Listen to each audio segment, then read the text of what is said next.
오늘 우리가 함께 나눌 말씀 느헤미야 11장 1절에서 36절 말씀입니다. 우리 1절에서 6절까지만 읽도록 하겠습니다. 느헤미야 11장 1절에서 36절 말씀. 우리 1절에서 6절까지만 한 절씩 서로 교독하도록 하겠습니다. 제가 먼저 읽겠습니다. 백성의 지도자들은 예루살렘에 거주하였고 그 남은 백성은 제비 뽑아 10분의 1은 거룩한 성 예루살렘에서 거주하게 하고 그 10분의 9는 다른 성읍에 거주하게 하였으며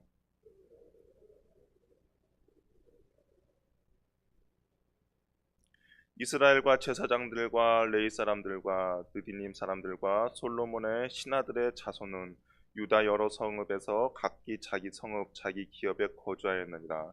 예루살렘에 거주한 그 지방의 지도자들은 이러하니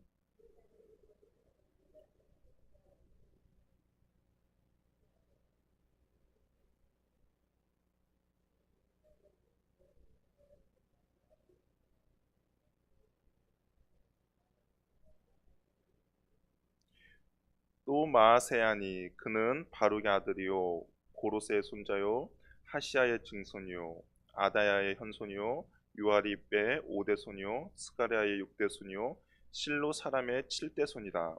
예루살렘에 거주한 베레스 자손은 모두 468명이니 다 용사였느니라. 아멘.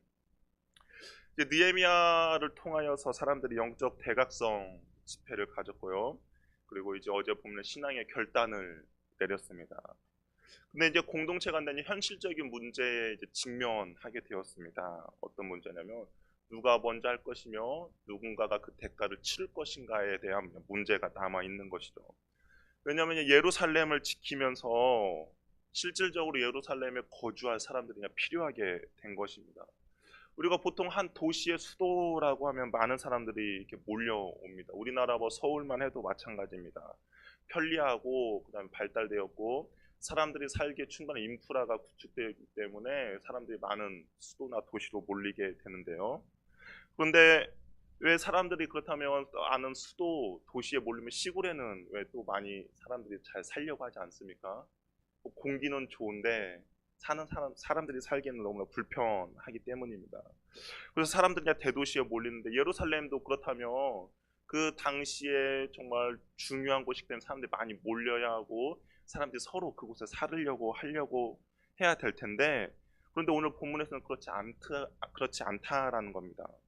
왜 그러냐면 아직 사회가 그 지역이 불안정하기 때문인 것이죠. 우리 혹시 매일 성경을 보면 해설해 주는 곳에 보면 느헤미야 7장 4절의 말씀이 기록되어 있는데요. 거기 보면 광대하고 주민은 적으며 가옥은 미처 건축하지 못한 상태라고 되어 있습니다. 그러니까 사람들이 살기에 충분하지 못한 조건을 지금 예루살렘이 갖추고 있다라는 것이죠. 그러다 보니까 땅은 넓고 그리고 살 공간은 없고 그리고 사람들도 없는 그런 상태였는데 그럼에도 불구하고 예루살렘에서 누군가가 살아야 될 상황이 벌어진 겁니다. 왜냐하면 예루살렘에 이제 하나님의 성전이 있었고 하나님의 성전이 있다 보니까 거기는 하나님 예배가 있어야 된다는 것이죠. 이스라엘 백성들이 생각할 때 이 예루살렘은 절대로 비워놓을 수 없는 도시입니다. 왜냐하면 예배가 지금 현재 자신들이 받고 있는 고통과 고난이 하나님께 드린 예배가 무너졌다는 것을 알고 있기 때문입니다.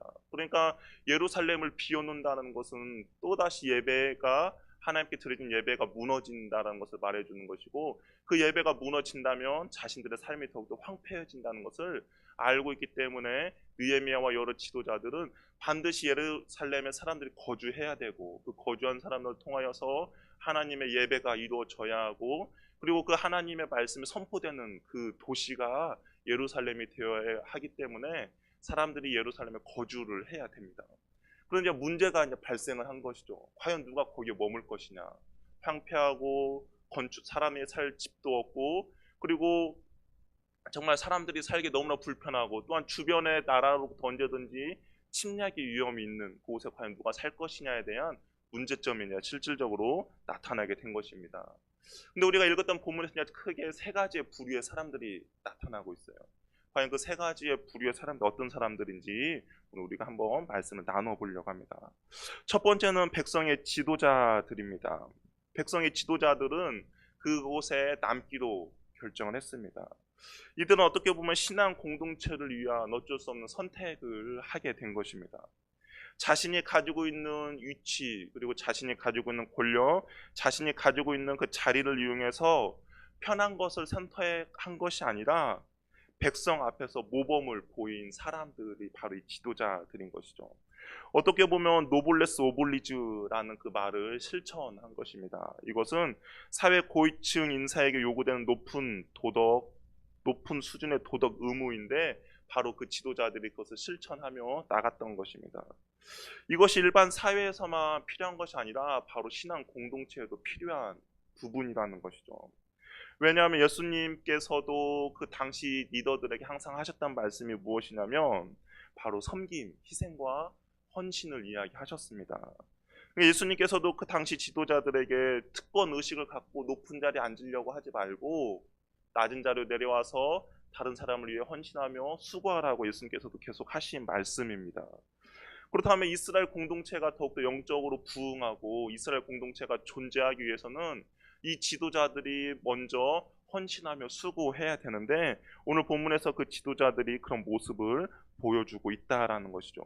그래야 지도자들이 먼저 앞장을 서야 그 뒤를 따르는 사람들도 그 지도자들의 발자취를 따라 걸어갈 수 있기 때문입니다. 저는 우리 평화 공동체가 이런 공동체가 되길 바랍니다. 우리는 누구나 편한 자리에 앉고 싶습니다. 그리고 누구나 좋은 자리에 앉고 싶고 누구나 대접받는 자리에 앉고 싶어 합니다. 하지만 리더가 된다면 그 자리를 추구하고 쫓아가는 것이 아니라 정말 먼저 희생하며 헌신하는 그런 은혜가 있기를 바랍니다. 그 길이 바로 예수님의 뒤를 쫓는 제자의 길이 된다는 것을 기억하시기 바랍니다. 두 번째는 제비를 뽑아서 뽑힌 10분의 1의 사람들입니다. 예루살렘에 거주해야 되는데 지도자들이 먼저 솔선수범을 보였지만 거기에는 아직도 많은 사람들이 필요했습니다. 그러니까 돌아온 사람들, 포로로 돌아온 사람들에게 그냥 제비를 뽑은 거예요. 그러니까 어떻게 보면 자원하는 마음이 아니고 어쩔 수 없이 제비가 뽑혀서 그 예루살렘에 거주하게 된 사람들입니다. 어쩔 수 없었기에 특단의 조치를 취한 것입니다. 그리고 이 뽑힌 사람들은 내가 원하진 않았지만 그럼에도 불구하고 그 결과에 순종했던 것이죠. 사람들은 그 결과에 토를 달지 않고 자신에게 유익이 없었지만 그래도 순종하는 것을 선택을 했습니다. 자원하는 마음은 아니었지만 그럼에도 불구하고 하나님의 뜻이 무엇인지를 알았기에 그리고 하나님이 기뻐하는 것이 무엇인지를 알았기에 자원하는 마음은 아니었지만 끝까지 순종한 모습을 보여준 사람이 바로 이 제비를 뽑은 10분의 1의 사람들이라는 것이죠. 우리가 신앙생활을 하다 보면 이런 경우가 발생할 때가 있습니다. 내가 원하지는 않아요. 그리고 내가 하고 싶지는 않습니다. 그런데 어쩔 수 없이 내가 원하진 않지만 해야 될 일이 있고 내가 하고 싶지 않지만 그 자리를 지켜야 할 때가 있다라는 것이죠. 그럴 때 우리의 마음은 내가 왜 여기에 있어야 하나, 내가 지금 무엇을 해야 되나 라는 생각이 들 수도 있겠지만 또 한편으로는 그 일이 주님이 만약에 기뻐하는 일이라면 또 한편으로는 이것이 과연 주님이 원하시는 일이라면 우리가 기쁜 마음으로 그것에 순종하는 은혜가 있기를 바랍니다. 나에게 유익이 없어도 또한 나에게 내가 기뻐하진 않더라도 그것이 주님이 원하는 일이라면 그 자리를 지키는 저와 여러분이 되기를 소원합니다. 그런데 주님께서는 내가 억지로 한 수고와 노고도 기억하고 계신다라는 거죠. 그러니까 억지로 끌려와서 그 자리를 채우고 있더라도 내가 원하진 않지만 그 자리에 있더라도 주님께서는 그 수고와 노고를 기억하고 있다는 것을 볼 수 있습니다. 왜냐하면 우리가 오늘 읽지는 않았지만 우리가 오늘 본문에는 많은 사람들의 이야기가 나옵니다. 그렇죠? 많은 사람들의 이야기가 나오는데 이 많은 사람들의 그 이름을 자세히 살펴보면 지도자들뿐만 아니라 10분의 1의 제비를 뽑은 사람들의 이름도 이곳에 기록되어 있다라는 것이죠. 그러니까 어떻게 보면 내가 원하지는 않았지만 그렇지만 그것이 주님이 원하시는 일임을 알고 기꺼이 순종하는 사람들의 노고와 수고도 주님께서는 기억하고 있다라는 것을 우리가 알 수 있다라는 것이죠. 가장 기쁜 것은 그냥 자원하는 마음으로 뽑히기 전에 순종하면 가장 좋겠지만 행여라도 그렇지 않더라도 그 일을 어쩔 수 없이 지키고 있고 그 자리를 지켜야 한다라면 주님이 그곳에 원하신다면 기꺼이 순종할 수 있는 저와 여러분이 되기를 바랍니다. 어떻게 보면 이제 가장 존귀한 사람들이 나옵니다. 세 번째 부류인데요. 그 사람들은 자원하는 사람들입니다. 이 자원하는 사람들은 공동체에서 가장 필요하며 모범적인 사람들이 아닐까라는 생각을 하게 됩니다. 많은 어려움이 있을 것을 압니다. 그리고 그런데 그 어려움을 기꺼이 감수하기로 헌신하며 수고한 사람들이라는 것이죠. 자신의 유익을 먼저 생각한 것이 아니라 무엇을 생각했습니까? 하나님의 영광을 먼저 생각한 사람들입니다. 그래서 그 하나님의 영광을 생각해서 나의 유익이 없지만 기꺼이 헌신하며 수고한 사람들입니다. 주님을 위해 기꺼이 고난을 감수한 사람들, 스스로 자원한 사람들이라는 것이죠. 보이지 않는 곳에서 누군가의 헌신과 수고가 있었기 때문에 바로 이 평화 공동체가 존재하지 않았나라는 생각을 하게 됩니다. 어떻게 보면 우리가 이곳에서 예배 드릴 수 있는 이 순간에도 그 전에 누군가 보이지 않는 사람들의 헌신과 수고가 있기 때문에 저희가 여기서 오늘 지금 이렇게 예배 드리는 이런 시간이 될 수가 있다라는 것이죠. 다른 누군가가 하기 싫어했지만 그러나 하나님이 기뻐하시고 하나님의 시선이 그곳에 머물러 있고 하나님의 마음이 있기 때문에 나의 유익을 챙기지 아니하고 기꺼이 헌신하며 수고했던 것입니다. 어떻게 보면 저와 여러분들의 신앙생활하면서 가장 필요한 부분이라는 생각이 듭니다.